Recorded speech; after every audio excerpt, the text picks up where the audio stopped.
BFM Business, BFM Patrimoine, idée de fond. Et c'est Mara Dobrescu que l'on retrouve en duplex depuis Morningstar. Bonjour Mara. Bonjour Cédric. Merci d'être avec nous. Vous nous parlez ce matin des fonds que les investisseurs ont massivement vendus l'année dernière, alors qu'ils n'auraient peut-être pas dû les vendre, c'est ça? Oui, alors c'est un phénomène qu'on constate régulièrement. Les investisseurs restent quand même très sensibles à la performance de court terme, et a fortiori après une année 2022 qui est vraiment la pire qu'on ait connue depuis la crise financière de 2008. Et sur les fonds obligataires, on peut même dire la pire depuis des décennies. Donc on a un double phénomène d'investisseurs qui cèdent à la panique et qui cherchent carrément à sortir du marché. Et en plus, une tendance à vendre les fonds dont la performance a décroché par rapport au reste du marché, sans forcément chercher toujours à comprendre d'où provient cette éventuelle sous-performance. Pourquoi était-ce une mauvaise idée? Alors, ce type de stratégie est rarement payant parce que c'est vraiment le meilleur moyen de se priver du rebond ultérieur. Les investisseurs ont plutôt intérêt à se centrer, selon nous, sur leur allocation stratégique de long terme, dévier au gré des aléas de marché. Il faut savoir que par exemple sur l'obligataire, ce qui a vraiment été douloureux, c'est cet ajustement, donc la manière dont le prix des obligations a réagi à la remontée des taux. Mais pour le long terme, des taux plus élevés sont vraiment une bonne nouvelle pour les investisseurs en fonds obligataires. Et pour ce qui est des fonds individuels, une sous-performance ponctuelle peut être parfaitement cohérente avec le style de gestion attendu. Par exemple, si vous aviez dans votre portefeuille un fonds obligataire qui avait toujours eu une duration longue, donc une forte sensibilité aux variations des taux d'intérêt, il ne faut pas s'étonner de le voir sous-performer massivement lorsque les taux remontent, comme c'était le cas l'année dernière. Mais ce type de fonds aura aujourd'hui, toutes choses étant égales par ailleurs, un rendement beaucoup plus élevé, donc un potentiel de surperformance tout aussi spectaculaire dès que les taux se stabilisent. Donc tout ça pour dire que c'est cette perspective de long terme que nous on adopte avec les notes gold, silver ou bronze que nous assignons aux fonds. Nous les assignons sur la base de facteurs fondamentaux sans lien avec les performances de court terme. Quels ont donc été les fonds bien notés les moins populaires en 2022?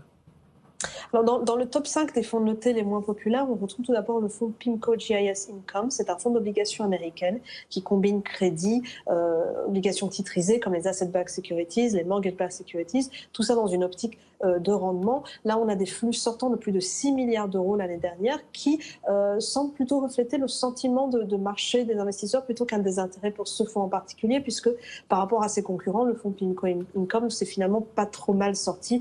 On est sur moins 7,5% l'année dernière contre moins 11,2% pour la moyenne des concurrents. Pourtant, c'est un fonds sur lequel vous restez positif. Oui, le fonds a toujours à sa tête un trio de gérants expérimentés, une véritable armée d'analystes, une soixantaine à travers le monde, qui est vraiment la force de PIMCO, qui permet de dénicher des opportunités sur des segments de marché très techniques.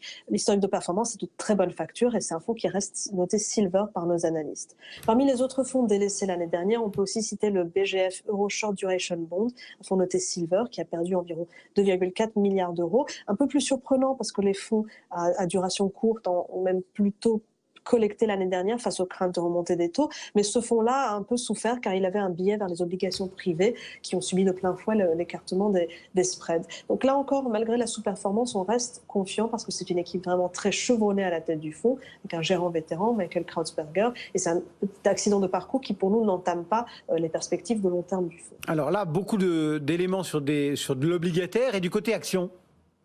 Alors, on peut citer par exemple le Morgan Stanley Global Opportunity, une décollecte de plus de 3 milliards sur l'année dernière. Là, c'est un fonds d'action international avec un biais croissance important, beaucoup d'expositions à des titres de la tech comme Shopify, Uber, qui ont vraiment souffert récemment. Alors, il faut dire aussi qu'après plusieurs années de performance exceptionnelle, les titres croissance ont vraiment cédé du terrain en 2021 et 2022 au profit d'un rebond la value, donc il n'est pas surprenant de voir ce type de fonds très growth plongé en fonds de classement.